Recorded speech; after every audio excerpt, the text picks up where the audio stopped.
বিসমিল্লাহির রহমানির রহিম।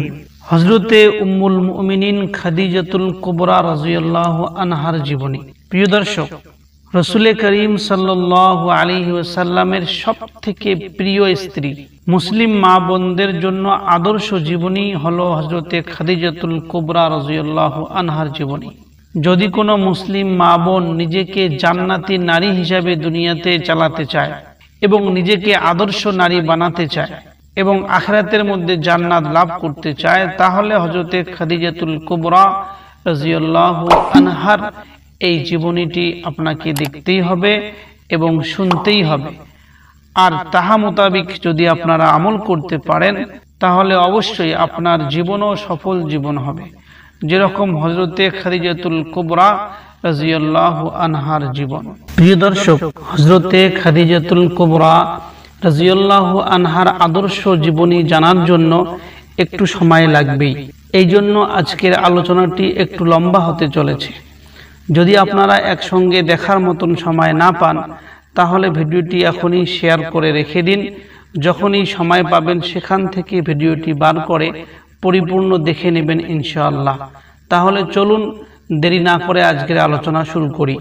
হযরতে আবু হুরায়রা রাদিয়াল্লাহু আনহু থেকে বর্ণিত, তিনি বলেন যে জিবরাইল আলাইহিস সালাম নবী করিম সাল্লাল্লাহু আলাইহি সাল্লামের নিকট উপস্থিত হয়ে বললেন, হে আল্লাহর রাসূল, ওই যে খাদিজাতুল কুবরা রাদিয়াল্লাহু আনহা একটি পাত্র হাতে নিয়ে আসছেন, ওই পাত্রে তরকারি অথবা খাদ্যদ্রব্য অথবা কোনো পানি জাতীয় জিনিস ছিল।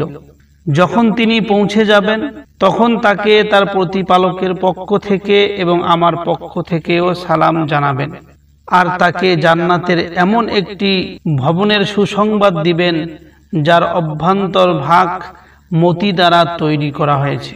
সেখানে থাকবে না কোনো প্রকার শোরগোল, কোনো প্রকার দুঃখ ক্লেশ। হযরতে খাদিজাতুল কুবরা রাদিয়াল্লাহু আনহা এমন এক আদর্শ নারী, যাকে স্বয়ং মহান আল্লাহ রাব্বুল আলামিন তথা হযরতে জিবরাইল আলাইহিস সালাম সালাম দিয়েছেন। হযরতে আয়েশা সিদ্দিকা রাদিয়াল্লাহু আনহা থেকে বর্ণিত যে তিনি বলেন, রাসূলুল্লাহ সাল্লাল্লাহু আলাইহি ওয়াসাল্লাম খাদিজাকে জান্নাতে একটি ঘরের সুসংবাদ দিয়েছেন। মুসলিম শরীফের মধ্যে এই হাদিসটি বর্ণিত রয়েছে।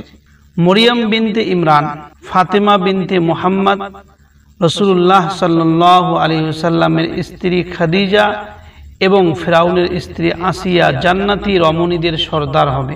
হযরতে জাবির রাদিয়াল্লাহু আনহু থেকে বর্ণিত, তিনি বলেন, রাসূলুল্লাহ সাল্লাল্লাহু আলাইহি ওয়াসাল্লাম ইরশাদ করেছেন, জান্নাতি রমণীদের সর্দার মরিয়ম বিনতে ইমরান, তারপরে হবে হযরতে ফাতেমা, খাদিজা এবং ফিরাউনের স্ত্রী আসিয়া।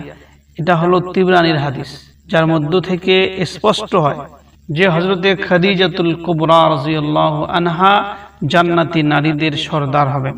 প্রিয় দর্শক, তাহলে আসুন হযরতে খাদিজাতুল কুবরা রাদিয়াল্লাহু আনহার নাম কি ছিল এবং সে কি নামে বিখ্যাত ছিল মক্কার মধ্যে, সেদিকে একটু আমরা অগ্রসর হই।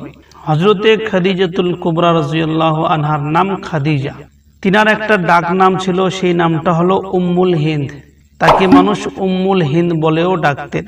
তার প্রথম স্বামী আব্দুল হালার ঔরসে হিন্দ নামক তার একটি সন্তান জন্ম হয়। তার নাম অনুসারে খাদিজাতুল কুবরা রাদিয়াল্লাহু আনহার উপনাম হলো উম্মুল হিন্দ। হযরতে খাদিজাতুল কুবরা রাদিয়াল্লাহু আনহা নবী করিম সাল্লাল্লাহু আলাইহি সাল্লামের প্রথমা স্ত্রী। 555 খ্রিস্টাব্দে অর্থাৎ হস্তি বছরের 15 বছর পূর্বে মক্কার সম্মানিত গোত্র আসাদ বিন আব্দুল উজ্জায় জন্মগ্রহণ করেন হযরতে খাদিজাতুল কুবরা রাদিয়াল্লাহু আনহা। সেই হিসাবে হযরতে খাদিজাতুল কুবরা রাদিয়াল্লাহু আনহা আমাদের নবী সাল্লাল্লাহু আলাইহি ওয়াসাল্লামের 15 বছরের থেকেও বড় ছিলেন। হযরতে খাদিজাতুল কুবরা রাদিয়াল্লাহু আনহার পিতার নাম ছিল খুয়াইলিদ এবং তার মায়ের নাম ছিল ফাতেমা বিনতে জায়েদা। হযরতে খাদিজাতুল কুবরা রাদিয়াল্লাহু আনহাকে পবিত্রা নারী বলে ডাকা হইত। খাদিজা রাদিয়াল্লাহু আনহা তৎকালীন আরবে অত্যন্ত মর্যাদা সম্পন্না এবং সম্মানিতা একজন মহিলা হিসাবে ব্যাপকভাবে পরিচিতি লাভ করেছিলেন। সে জাহিলি যুগেও তার পবিত্র চরিত্রের জন্য তিনি তাহেরা উপাধিতে ভূষিতা হন। তিনি রাসূল সাল্লাল্লাহু আলাইহি সাল্লামের প্রথম স্ত্রী নবী নন্দিনী ফাতেমাতুজ জোহরা রাদিয়াল্লাহু আনহার মা। ইনি হাসান এবং হুসাইনের নানী এবং তৎকালীন আরবের সর্বশ্রেষ্ঠ ধনাঢ্য ব্যবসায়ী একজন হযরতে খাদিজাতুল কুবরা রাদিয়াল্লাহু আনহা। খাদিজাতুল কুবরা রাদিয়াল্লাহু আনহার বাল্যকাল সম্বন্ধে তেমন কিছুই জানা যায় না। তবে রাসূল সাল্লাল্লাহু আলাইহি সাল্লামের সাথে বিয়ে হবার পূর্বে তার আরো দুইবার বিয়ে হয়েছিল। খাদিজা রাদিয়াল্লাহু আনহার পিতা খুয়াইলিদ তার বিবাহ দেওয়ার জন্য সে সময়ের বিশিষ্ট ব্যক্তি তওরাত, ইনজিল ও অন্যান্য আসমানি পুস্তকসমূহের বিশেষজ্ঞ ওয়ারাকা বিন নওফালের সাথে তার সম্বন্ধ ঠিক করেন। আর এই ওয়ারাকা বিন নওফাল খাদিজা রাদিয়াল্লাহু আনহার চাচাতো ভাই ছিলেন, কিন্তু যে কোনো কারণে সে বিয়ে আর হয়নি। খাদিজা রাদিয়াল্লাহু আনহার প্রথম বিবাহ হয় আবু হালার সঙ্গে। এই স্বামীর ঔরসে খাদিজা রাদিয়াল্লাহু আনহার 3টি সন্তান জন্মগ্রহণ করে। 2জন পুত্র হিন্দ এবং আল হারিস এবং একজন মেয়ে যার নাম ছিল জাইনাব। খাদিজা রাদিয়াল্লাহু আনহার প্রথম পুত্র ও প্রথম সন্তান হলো হিন্দ, যিনি রাসূল সাল্লাল্লাহু আলাইহি সাল্লামের নিকট লালিত পালিত হন। এজন্য তাকে রবিবু রাসূলিল্লাহ অথবা রসুলের পালক পুত্র বলা হতো। এই হিন্দ ইসলাম গ্রহণ করে উহুদ অথবা বদর যুদ্ধে শরীক হন এবং পরে বাসরা নামের জায়গার মধ্যে ইন্তেকাল করেন। রাসূল সাল্লাল্লাহু আলাইহি সাল্লাম নবুয়ত প্রাপ্তির পর খাদিজা রাদিয়াল্লাহু আনহার 2 পুত্রই ইসলাম গ্রহণ করেন এবং সম্মানিত সাহাবা হওয়ার গৌরব অর্জন করেন। কিন্তু তাদের পিতা আবু হালা ইবনে জাররাহ সে জাহেলি যুগেই ইন্তেকাল করেছেন। এটা ছিল হযরতে খাদিজাতুল কুবরা রাদিয়াল্লাহু আনহার প্রথম বিবাহ। হযরতে খাদিজাতুল কুবরা রাদিয়াল্লাহু আনহার প্রথম স্বামী আবু হালার মৃত্যুর পর তিনার দ্বিতীয় বিবাহ হয়। সেই স্বামীর নাম ছিল আতিক ইবনে আইস। খাদিজা রাদিয়াল্লাহু আনহার গর্ভে তার থেকে একটি কন্যা সন্তান জন্মগ্রহণ করে। দ্বিতীয় স্বামী আতিকের মৃত্যু হলে হযরতে খাদিজাতুল কুবরা রাদিয়াল্লাহু আনহা বিশেষভাবে ব্যবসায় এবং বাণিজ্যের মধ্যে খুব মনোনিবেশ করেন। এইভাবে হযরতে খাদিজাতুল কুবরা রাদিয়াল্লাহু আনহা ব্যবসা করতেই থাকেন। এরই মাঝখানে খাদিজা রাদিয়াল্লাহু আনহার বয়স তখন আনুমানিক 35 বৎসরের সময় তার পিতা খুয়াইলিদ ইন্তেকাল করেন। হযরতে খাদিজাতুল কুবরা রাদিয়াল্লাহু আনহার পিতা ফুজ্জার নামে একটি আরবের মধ্যে বড় যুদ্ধ হয়েছিল, ওই যুদ্ধের মধ্যে ইন্তেকাল করেছিলেন। ঐতিহাসিকগণ এক বাক্যে স্বীকার করেছেন যে আরবের সে জাহেলি যুগে মক্কার সর্বশ্রেষ্ঠ সম্পদশালী ব্যবসায়ী ছিলেন হযরতে খাদিজাতুল কুবরা রাদিয়াল্লাহু আনহা। হযরতে খাদিজাতুল কুবরা রাদিয়াল্লাহু আনহার বাণিজ্য বহর যখন সিরিয়ার উদ্দেশ্যে যাত্রা করত, তখন দেখা যেত একা খাদিজার পণ্য সামগ্রী কুরাইশদের সমগ্র পণ্য সামগ্রীর সমান হয়ে যেত। এর থেকেই স্পষ্ট হয়ে যায় যে হযরতে খাদিজাতুল কুবরা রাদিয়াল্লাহু আনহা কত বড় একজন ব্যবসায়ী এবং কত ধনাঢ্য একজন ব্যবসায়ী ছিলেন। পিতার ইন্তেকালের পর হযরতে খাদিজাতুল কুবরা রাদিয়াল্লাহু আনহার পক্ষে ব্যবসা পরিচালনা করা একটু কঠিন হয়ে দাঁড়ায়, কেননা হযরতে খাদিজাতুল কুবরা রাদিয়াল্লাহু আনহার পিতার ব্যবসা আরবের বাইরেও ছিল। এই জন্য হযরতে খাদিজাতুল কুবরা রাদিয়াল্লাহু আনহা একজন বিশ্বস্ত লোক খুঁজতে লাগলেন, যাতে তার ব্যবসায় দেশের বাইরের মধ্যেও ভালোভাবে চালানো যায়। নবী করিম সাল্লাল্লাহু আলাইহি ওয়াসাল্লামের তখন বয়স ছিল 25 বছর। ইতিমধ্যেই তিনি তার চাচা আবু তালিবের সাথে কয়েকবার বাণিজ্য সফরে গিয়ে সাফল্য বয়ে এনেছিলেন। সাথে সাথে ব্যবসার সম্পর্কিত পর্যাপ্ত অভিজ্ঞতাও তিনি অর্জন করেছিলেন। অন্যদিকে তিনি নানাবিধ সামাজিক কার্যক্রমে জড়িত হওয়ার কারণে সর্বোপরি ওই বয়সেই আল আমিন উপাধিতে ভূষিত হওয়ায় সমগ্র আরবে তিনি পরিচিতি লাভ করেন। নবী করিম সাল্লাল্লাহু আলাইহি সাল্লামের সততা, নিষ্ঠা, আমানতদারিতা, নবী করিম সাল্লাল্লাহু আলাইহি সাল্লামের ন্যায় পরায়ণতা, বিশ্বস্ততা ও চারিত্রিক মাধুর্যতার কথা খাদিজা রাদিয়াল্লাহু আনহার কানের মধ্যেও পৌঁছে গিয়েছিল।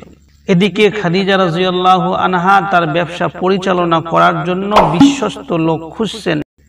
যখন এই খবর রাসূল করিম সাল্লাল্লাহু আলাইহি সাল্লামের চাচা আবু তালেব জানতে পারলেন, যে খাদিজা একজন বিশ্বস্ত লোক খুঁজছেন তার ব্যবসার জন্য।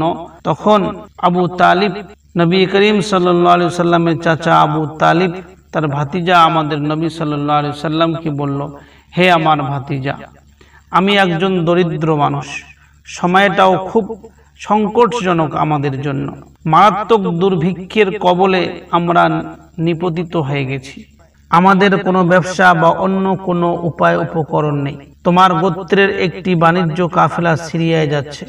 খাদিজা তার পণ্যের সাথে পাঠানোর জন্য কিছু লোকের খোঁজ করছেন। তুমি যদি তার কাছে যাও, হয়তো তোমাকেই তিনি নির্বাচিত করবেন। তোমার চারিত্রিক নিষ্কলুষতা তার ভালো করেই জানা আছে। এই জন্য তুমি খাদিজার কাছে যাও। যদি তোমাকে নির্বাচিত করে তোমাকে ব্যবসার জন্য নিয়ে নেয়, তাহলে আমাদের একটু হলেও তো ফায়দা হবে। এই কথা শুনে রাসূল করিম সাল্লাল্লাহু আলাইহি সাল্লাম বললেন, হে আমার চাচা যান, সম্ভবত খাদিজা তিনি নিজেই আমার কাছে লোক প্রেরণ করে আমাকে ডাকবেন। দেখা গেল সত্যি সত্যি খাদিজা রাদিয়াল্লাহু আনহা লোক পাঠিয়ে বলে দিলেন যে মুহাম্মদ সাল্লাল্লাহু আলাইহি সাল্লাম যদি তার ব্যবসায় পরিচালনার দায়িত্ব নিয়ে সিরিয়া যান, তাহলে তাকে অন্যদের তুলনায় দ্বিগুণ মুনাফা দেওয়া হবে। রাসূল সাল্লাল্লাহু আলাইহি সাল্লাম তার প্রস্তাবে রাজি হয়ে গেলেন এবং একদিন সিরিয়ার উদ্দেশ্যে রওয়ানাও হয়ে গেলেন। হযরত খাদিজাতুল কুবরা রাদিয়াল্লাহু আনহার ব্যবসার মাল সামান নিয়ে রাসূল করিম সাল্লাল্লাহু আলাইহি সাল্লাম শাম দেশের দিকে রওনা হয়ে গেলেন। রাসূল সাল্লাল্লাহু আলাইহি সাল্লাম শাম দেশের পথে এক গির্জার পাশে একটি গাছের তলায় বিশ্রাম নেওয়ার জন্য তার বাণিজ্যের যে কাফেলাটি, এই কাফেলাকে দাঁড় করিয়ে সেখানে বসেছিলেন ওই গাছতলার মধ্যে। আর রাসূল করিম সাল্লাল্লাহু আলাইহি সাল্লামের সঙ্গে ছিলেন খাদিজা রাদিয়াল্লাহু আনহার বিশ্বস্ত দাস মাইসারা। এ সময় গির্জার পাদ্রী এগিয়ে এসে খাদিজা রাদিয়াল্লাহু আনহার দাস মাইসারাকে ডেকে জিজ্ঞাসা করলেন, হে মাইসারা, ওই গাছের নিচের মধ্যে বিশ্রাম করছে যে ব্যক্তি, সে ব্যক্তিটি কে? মাইসারা বললেন, ইনি মক্কার হারামবাসী কুরাইশ গোত্রের একজন যুবক। এই কথা শোনার পর পাদ্রী বললেন, ইনি একজন নবী ছাড়া আর কেউ নেই, ইনি হবেন একজন নবী। ওই পাদ্রীর নাম বুহাইরা ছিল। অবশ্য কোনো কোনো ঐতিহাসিকগণ বলে থাকেন যে ওই পাদ্রীর নাম ছিল নাস্তুরা।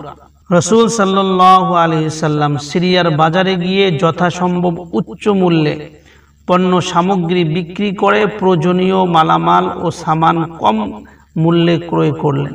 তারপর সঙ্গী মাইসারাকে নিয়ে মক্কার পথের দিকে আবার রওনা হলেন। ব্যবসা শেষ, এখন বাড়ির দিকে রওনা। পথ চলতে চলতে মাইসারা আশ্চর্য হয়ে লক্ষ্য করলেন নবী করিম সাল্লাল্লাহু আলাইহি সাল্লাম তার উটের পিঠে সওয়ার হয়ে চলছেন, আর দুজন ফেরেশতা দুপুরের প্রচন্ড রোদ থেকে বাঁচানোর জন্য নবী করিম সাল্লাল্লাহু আলাইহি সাল্লামের মাথার উপর ছায়া করে আছেন। এভাবে তারা মক্কায় ফিরলেন। ঘরে ফিরেই মাইসারা তার মালিক খাদিজা রাদিয়াল্লাহু আনহাকে পাদ্রীর সমস্ত মন্তব্য এবং সমস্ত কথা এবং রাস্তার মধ্যে যে ঘটনাগুলো তার সঙ্গে ঘটেছে এবং এই মাইসারা স্বচক্ষে দেখেছেন, সেগুলো সমস্ত ঘটনা বিস্তারিতভাবে হযরত খাদিজাতুল কুবরা রাদিয়াল্লাহু আনহার কাছে বলে দিলেন। এদিকে মক্কার মধ্যে ফিরে আসার পরে রাসূল করিম সাল্লাল্লাহু আলাইহি সাল্লাম সিরিয়া থেকে আনা সমস্ত পণ্য সামগ্রী বিক্রি করে রাসূল সাল্লাল্লাহু আলাইহি সাল্লাম দেখলেন এ যাত্রায় প্রায় দ্বিগুণ মুনাফা অর্জিত হয়েছে। তিনি সমস্ত হিসাব নিকাশ খাদিজা রাদিয়াল্লাহু আনহাকে সুন্দরভাবে বুঝিয়ে দিলেন। খাদিজা রাদিয়াল্লাহু আনহা সুন্দরী, বুদ্ধিমতী ও বিচক্ষণ, সর্বোপরি অসম্ভব ভদ্র মহিলা ছিলেন খাদিজা রাদিয়াল্লাহু আনহা। কিন্তু তিনি ছিলেন একজন বিধবা। তবুও মক্কার এবং কুরাইশ বংশের অনেক যুবক তাকে বিবাহ করার জন্য আগ্রহী ছিল এবং অনেক ধনী ধনী ব্যক্তিরা হযরত খাদিজা রাদিয়াল্লাহু আনহাকে বিবাহ করার জন্য প্রস্তাবও দিয়েছিলেন। সেসব প্রস্তাব খাদিজা রাদিয়াল্লাহু আনহা বিনয়ের সাথে প্রত্যাখ্যান করেন।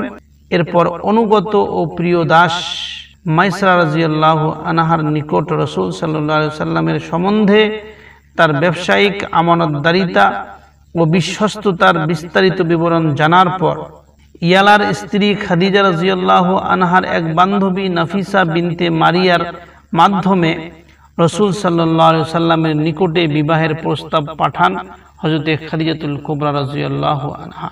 এই যে নাফিসা নামে একজন বান্ধবী হযরতে খাদিজা রাদিয়াল্লাহু আনহা, তিনি নিয়ে এসেছেন এই প্রস্তাব। নাফিসা এসে রাসূল করিম সাল্লাল্লাহু আলাইহি সাল্লামের নিকট এই প্রস্তাব পেশ করেন। তিনি এসে বলেন, হে মুহাম্মদ, আপনাকে যদি ধন সম্পদ, সৌন্দর্য ও জীবিকার নিশ্চয়তার দিকে আহ্বান জানানো হয়, তাহলে আপনি কি গ্রহণ করিবেন? রাসূল করিম সাল্লাল্লাহু আলাইহি সাল্লাম নিজে কিছু সিদ্ধান্ত না নিয়েই প্রথমে তার চাচা আবু তালিব রাদিয়াল্লাহু আনহার সঙ্গে মাশওয়ারা করার পর রাসূল করিম সাল্লাল্লাহু আলাইহি সাল্লাম এই বিবাহের মধ্যে সম্মতি প্রদান করেন যে হ্যাঁ, আমি এই বিবাহের মধ্যে রাজি আছি। রাসূল সাল্লাল্লাহু আলাইহি সাল্লামের সম্মতি দেওয়ার পর খাদিজা রাদিয়াল্লাহু আনহার চাচা আমর বিন আসাদের পরামর্শে 500 স্বর্ণ মুদ্রা দেনমোহর ধার্য করে বিবাহের দিন তারিখ ঠিক করা হয়। বিয়ের দিন রাসূল করিম সাল্লাল্লাহু আলাইহি সাল্লামের পক্ষ থেকে খাদিজা রাদিয়াল্লাহু আনহার বাড়িতে গিয়ে উপস্থিত হলেন আবু তালিব রাদিয়াল্লাহু আনহু এবং তার সঙ্গে হামজা রাদিয়াল্লাহু আনহু। এছাড়াও রাসূল করিম সাল্লাল্লাহু আলাইহি সাল্লামের বংশের বেশ কিছু সম্মানিত লোক। এদিকে খাদিজা রাদিয়াল্লাহু আনহার পক্ষ থেকেও বেশ কিছু বিশিষ্ট ব্যক্তি ওই মজলিসের মধ্যে উপস্থিত হন। উভয় পক্ষের বিশিষ্ট মেহমানদের উপস্থিতিতে আবু তালিব প্রাণপ্রিয় ভাতিজার বিয়ের খুতবা নিজেই পাঠ করেন এবং বিয়ে পড়িয়ে দেন। এ সময় নবী করিম সাল্লাল্লাহু আলাইহি সাল্লামের বয়স ছিল 25 বছর। এদিকে হযরতে খাদিজাতুল কুবরা রাদিয়াল্লাহু আনহার বয়স ছিল 40 বছর। এই বিয়ের 15 বছর পর, অর্থাৎ রাসূল সাল্লাল্লাহু আলাইহি সাল্লামের বয়স যখন 40 বছর, তখন তিনি নবুয়ত লাভ করেন। হিরা গুহায় প্রথম ওহী নাজিলের বিষয়টি সর্বপ্রথম তিনি খাদিজা রাদিয়াল্লাহু আনহাকে জানান। খাদিজা রাদিয়াল্লাহু আনহা তো তার বিয়ের পূর্ব থেকেই রাসূল করিম সাল্লাল্লাহু আলাইহি সাল্লামের নবী হওয়ার সম্পর্কে জ্ঞাত ছিলেন, যে কারণে তিনি বিষয়টি সহজে সামলে নিতে পেরেছেন। যেহেতু হযরতে খাদিজাতুল কুবরা রাদিয়াল্লাহু আনহার আগে থেকেই ধারণা ছিল যে ইনি আগামীতে গিয়ে রাসূল হবেন, এই জন্য যখন রাসূল করিম সাল্লাল্লাহু আলাইহি সাল্লাম হিরা গুহার মধ্যে প্রথম ওহী নাজিল হওয়ার পরে হযরতে খাদিজাতুল কুবরা রাদিয়াল্লাহু আনহাকে ওই ওহীর ব্যাপারে জানান, তখন হযরতে খাদিজাতুল কুবরা রাদিয়াল্লাহু আনহা এই ওহীকে মেনে নেন এবং রাসূল সাল্লাল্লাহু আলাইহি সাল্লামকে সান্ত্বনা দেন। এই সম্পর্কে বুখারী শরীফের মধ্যে একটি সুন্দর হাদিস আছে, যার মধ্যে স্পষ্ট করে বোঝানো হয়েছে যে কিভাবে রাসূল সাল্লাল্লাহু আলাইহি সাল্লামের প্রথম ওহীর ঘটনাটি হযরতে খাদিজাতুল কুবরা রাদিয়াল্লাহু আনহাকে জানিয়েছিলেন এবং হযরতে খাদিজাতুল কুবরা রাদিয়াল্লাহু আনহা সেটাকে কিভাবে সামলে নিয়েছিলেন। আয়েশা রাদিয়াল্লাহু আনহা থেকে বর্ণিত, তিনি বলেন, রাসূলুল্লাহ সাল্লাল্লাহু আলাইহি সাল্লামের প্রতি সর্বপ্রথম যে ওহী আসে তা ছিল ঘুমের মধ্যে সত্য স্বপ্ন রূপে। যে স্বপ্নেই রাসূল সাল্লাল্লাহু আলাইহি সাল্লাম দেখতেন তা একেবারেই ভোরের আলোর ন্যায় প্রকাশ পেত এবং তাহা ঘটে যেত। তারপর তার কাছে নির্জনতা প্রিয় হয়ে পড়ে। রাসূল সাল্লাল্লাহু আলাইহি সাল্লাম নির্জনতা এবং একা একাই থাকাকে পছন্দ করতে শুরু করেন এবং রাসূল করিম সাল্লাল্লাহু আলাইহি সাল্লাম হিরা গুহায় নির্জনে থাকতে শুরু করেন। আপন পরিবারের কাছে ফিরে আসা এবং কিছু খাদ্য সামগ্রী সঙ্গে নিয়ে আবার যাওয়া, এভাবে সেখানে তিনি একাধারে বেশ কয়েক রাত ইবাদতে নিমগ্ন ছিলেন। এইভাবে রাসূল করিম সাল্লাল্লাহু আলাইহি সাল্লামের সময় কাটতে শুরু করে। তারপর খাদিজা রাদিয়াল্লাহু আনহার কাছে ফিরে এসে আবার অনুরূপ সময়ের জন্য কিছু খাদ্য সামগ্রী নিয়ে যেতেন। এমনিভাবে হিরা গুহায় অবস্থানকালে এইভাবে দিন চলতেই ছিল। হঠাৎ একদিন রাসূল করিম সাল্লাল্লাহু আলাইহি সাল্লাম হিরা গুহার মধ্যে ছিলেন। রাসূল করিম সাল্লাল্লাহু আলাইহি সাল্লামের কাছে ওহী এলো। তার কাছে ফেরেশতা এসে বলল, পড়ুন। তিনি বললেন, আমি তো পড়তে পারি না। রাসূল সাল্লাল্লাহু আলাইহি সাল্লাম বললেন, তিনি দ্বিতীয়বার আমাকে জড়িয়ে ধরে এমনভাবে চাপ দিলেন যে আমার অত্যন্ত কষ্ট হলো। এরপর তিনি আমাকে ছেড়ে দিয়ে বলল, পড়ুন। আমি উত্তর দিলাম, আমি তো পড়তে পারি না। রাসূল করিম সাল্লাল্লাহু আলাইহি সাল্লাম আবার বলেন। তারপর তৃতীয়বার তিনি আমাকে জড়িয়ে ধরে চাপ দিলেন। এরপর ছেড়ে দিয়ে বললেন, পড়ুন আপনার রবের নামে, যিনি সৃষ্টি করেছেন মানুষকে রক্তপিণ্ড থেকে। পড়ুন আর আপনার রব মহিমান্বিত। অর্থাৎ সূরা আলাকের প্রথম কয়েকটি আয়াত। এই ঘটনা হয়ে যাওয়ার পর এই আয়াত নিয়ে রাসূল করিম সাল্লাল্লাহু আলাইহি সাল্লাম বাড়িতে ফিরে এলেন। খাদিজা রাদিয়াল্লাহু আনহা সে সম্মানিতা মহিলা যিনি নবীজির নবুয়াত প্রাপ্তির সুসংবাদ প্রথম শুনেছিলেন। আল্লাহু আকবার কবীরা। সাথে সাথে তার সমস্ত অর্থ সম্পদ রাসূল সাল্লাল্লাহু আলাইহি সাল্লামের হাতে সুপুর্দ করে দিয়েছিলেন। রাসূল সাল্লাল্লাহু আলাইহি সাল্লাম নিজেও খাদিজা রাদিয়াল্লাহু আনহাকে প্রাণ দিয়ে ভালোবাসতেন, যে কারণে নিজের থেকে 15 বছরের বড় হওয়া সত্ত্বেও খাদিজা রাদিয়াল্লাহু আনহা জীবিত থাকা অবস্থায় তিনি দ্বিতীয় বিবাহ করেননি। তাহলে কতই ভালোবাসা ছিল হযরত খাদিজা রাদিয়াল্লাহু আনহার সঙ্গে। রাসূল সাল্লাল্লাহু আলাইহি সাল্লাম খাদিজা রাদিয়াল্লাহু আনহাকে কেমন ভালোবাসতেন তা আয়েশা রাদিয়াল্লাহু আনহার বর্ণনা থেকে আমরা ধারণা পেতে পারি। হযরত আয়েশা রাদিয়াল্লাহু আনহা বলেন, খাদিজার প্রতি আমার যতটা ঈর্ষা ছিল রাসূল সাল্লাল্লাহু আলাইহি সাল্লামের অন্য কোনো স্ত্রীর প্রতি ততটা ছিল না। একদিন রাসূল করিম সাল্লাল্লাহু আলাইহি সাল্লাম আমার সামনে তার কথা উল্লেখ করলে আমি ঈর্ষান্বিত হয়ে বলি, সে তো ছিল বৃদ্ধা স্ত্রী, এখন আল্লাহ তাআলা আপনাকে তার চেয়ে উৎকৃষ্ট স্ত্রী দান করেছেন, তবুও আপনি তার কথা কেন স্মরণ করছেন? আমার কথা শুনে আল্লাহর রাসূল সাল্লাল্লাহু আলাইহি সাল্লাম ক্রুদ্ধ হন, রাগে তার পশম উত্তপ্ত হয়ে ওঠে। তিনি বলেন, আল্লাহর কসম, খাদিজা রাদিয়াল্লাহু আনহার চেয়ে উত্তম স্ত্রী আমি পাইনি। যখন সকলে ছিল কাফির তখন সে ঈমান এনেছিল, যখন সকলে আমাকে অবিশ্বাস করেছিল তখন সে আমাকে সত্য বলে মেনে নিয়েছিল, যখন সকলে আমাকে ত্যাগ করেছিল তখন খাদিজা রাদিয়াল্লাহু আনহা তার অর্থ সম্পদ দিয়ে আমার সহযোগিতা করেছিল। আল্লাহ তাআলা তার গর্ভেই আমাকে সন্তান দান করেছেন। আয়েশা রাদিয়াল্লাহু আনহা বলেন, এরপর আমি অন্তরে অন্তরে বলি, ভবিষ্যতে আমি কখনো খারাপ অর্থে হযরতে খাদিজা রাদিয়াল্লাহু আনহার নাম মুখে নেব না।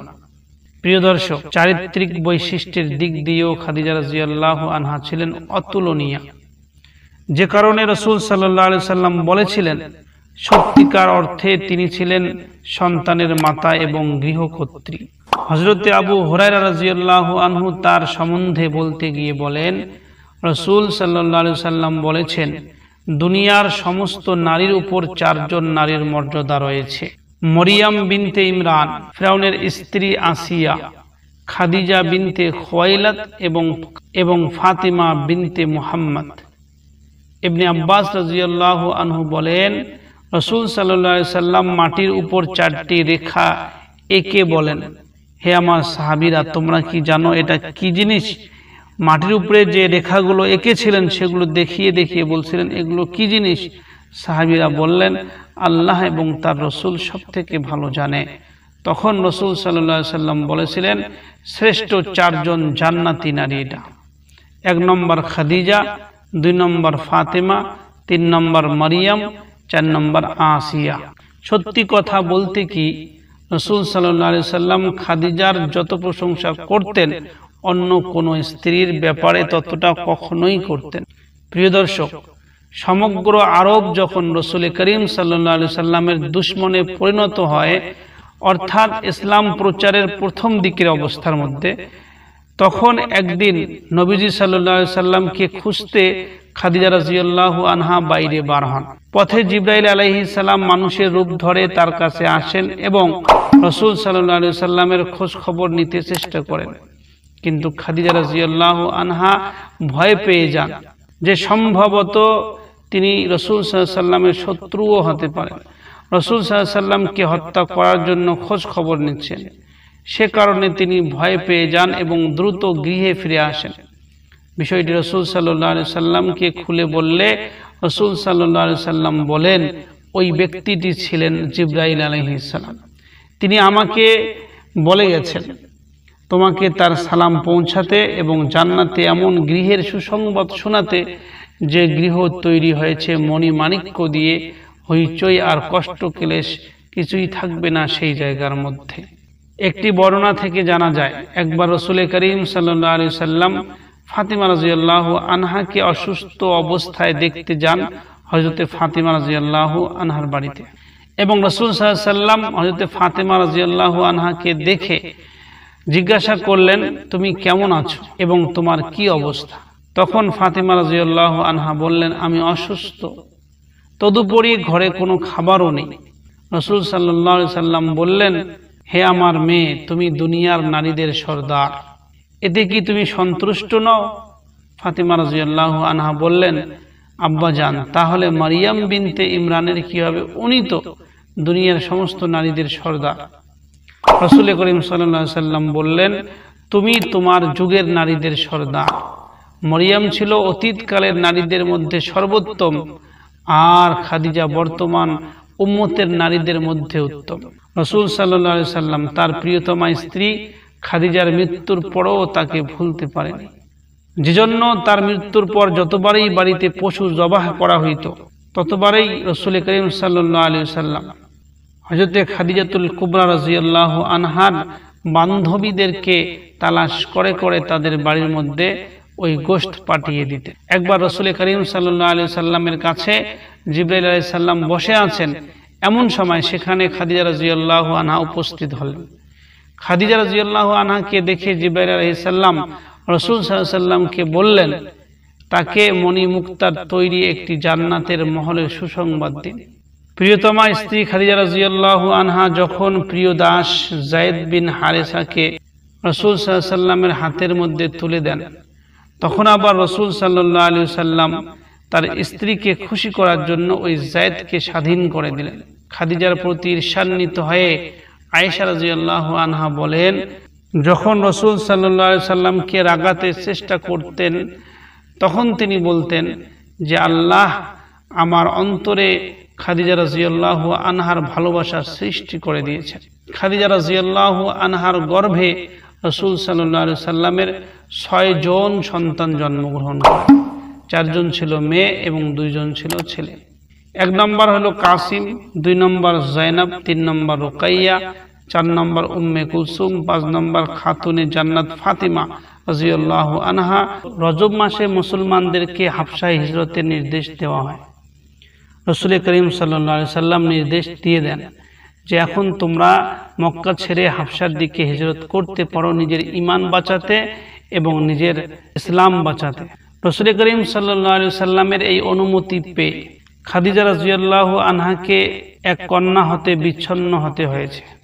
হযরতে রুকাইয়া রাদিয়াল্লাহু আনহা তার স্বামী ওসমানের সাথে হাবশায় হিজরত করে চলে যান এবং এই দীর্ঘদিন যাবত খাদিজা রাদিয়াল্লাহু আনহাকে এই বিয়োগ ব্যথা ভোগ করতে হয়, কেননা কয়েক বছর হযরতে রুকাইয়া রাদিয়াল্লাহু আনহা ওই হাবশা দেশের মধ্যেই ছিলেন।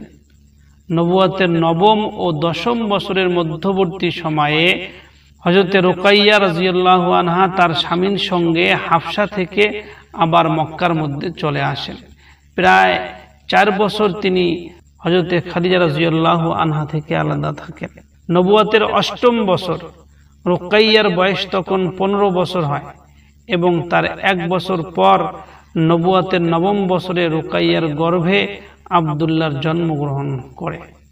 রাসূল সাল্লাল্লাহু আলাইহি সাল্লামের প্রতি মক্কার কাফিররা নির্মম অত্যাচার করেছিল।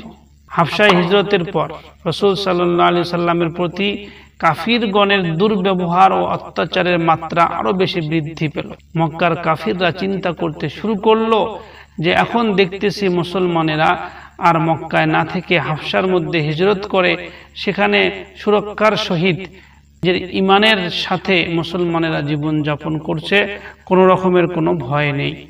তাহলে এইভাবে চলতে থাকলেই তো মুসলমানেরা দিন দিন বৃদ্ধি পাবে আর মুসলমানের সংখ্যা বাড়তে থাকবে। নবুয়তের 7ম বছর মুহররম মাস হতে সুবায়ে আবু তালিব নামক গৃহপথে অবরুদ্ধ থাকতে হয় রাসূল করিম সাল্লাল্লাহু আলাইহি সাল্লামকে। কুরাইশগণ যখন দেখলো যে সাহাবায়ে কিরাম রাদিয়াল্লাহু আনহুম হাবশায় পূর্ণ নিরাপত্তা লাভ করেছে এবং নাজ্জাশী নামে যে হাবশার বাদশা তাদেরকে আশ্রয় দিয়েছে, হযরতে উমর এবং হযরতে হামজা রাদিয়াল্লাহু আনহার মতন বীর ব্যক্তি এবং বড়ই শক্তিবান এবং বড়ই কঠোর সম্মানিত লোকেরাও ইসলাম গ্রহণ করেছে এবং সকল গোত্রে ইসলামের চর্চাও শুরু হয়ে গেছে। এখন মনে হয় যে ইসলাম ছড়িয়ে পড়বে।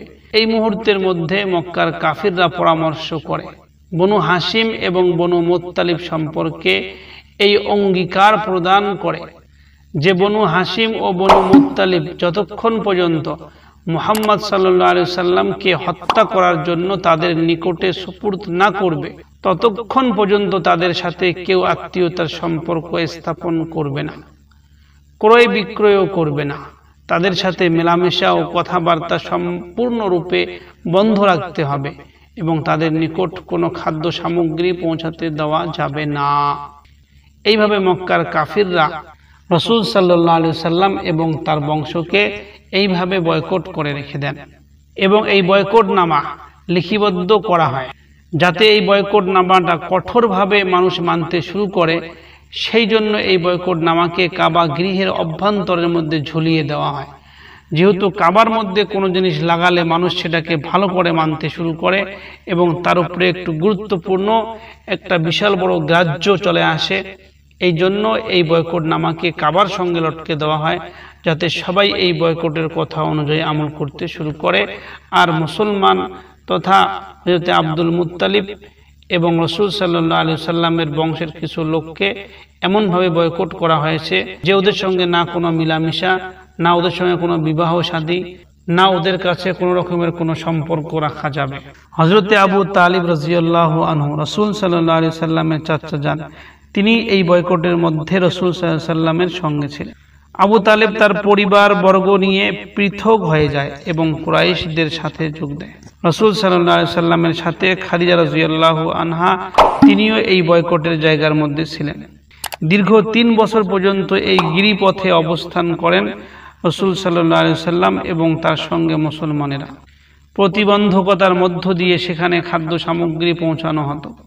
খাদিজা রাদিয়াল্লাহু আনহার 3 ভ্রাতুষ্পুত্র কুরাইশদের সর্দার হাকিম ইবনে হিজাম, আবুল বুকারি ও জামা ইবনুল আসওয়াদ অমুসলিম হওয়া সত্ত্বেও খাদ্য পৌঁছানোর কাজের মধ্যে তিনারা অংশগ্রহণ করেন।